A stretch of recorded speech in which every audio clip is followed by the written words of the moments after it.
বাচ্চারা তোমরা তো জানো কি আসতে চলছে ইংলিশ ম্যাডাম, বাচ্চাদের এক্সাম। কি কি তো কালকে সবাই এক্সামের ফি জমা করে দিও। ফি কত?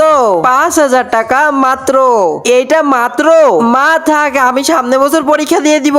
এই বছর এমনি হাত খুব টানাটানি, আমি তো এমনি পড়াশোনা করতে পারিনি, কিন্তু তোমাদের আমি পড়াশোনা করাবোই। তার জন্য যদি আমাকে নালা পরিষ্কার করতে হয়, বড় থেকে বড় গর্ত খুঁড়তে হতে পারে, দূরে দূরে গিয়ে ট্রাক্টর চালাতে হতে পারে, আমার বাচ্চার জন্য আমি সবকিছু করব। আমার বড়লোক বাচ্চাদের ফি তো আমি জমা দিয়ে দিয়েছি, কিন্তু তোমরা গরিবরা এখনো টাকা দাওনি। এই যে আমার বাচ্চাদের ফি ম্যাডাম, মা এই গরিবরা ফি জমা দিয়ে দিয়েছে। এখন আমরা বড় লোকরা কি করে টপ করব? গরিব তাই আমরা কষ্ট করে টপ করব। আমার বাচ্চারা টপ করবে টাকা দিয়ে এবং চিটিং করে। ভাই মোমবাতি তো শুধু নিভে যাচ্ছে, তাহলে ল্যাম্পপোস্টের আলোতেই পড়বো। পরীক্ষার প্রশ্নগুলো সবাইকে দিয়ে দেই।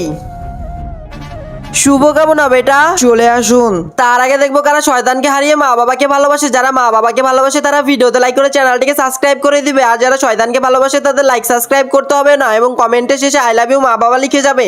এসে গেছি ম্যাডাম, এই যে চিটিং করার কাগজ। এই যুগে কষ্টের নয়, টাকারই সব ক্ষমতা।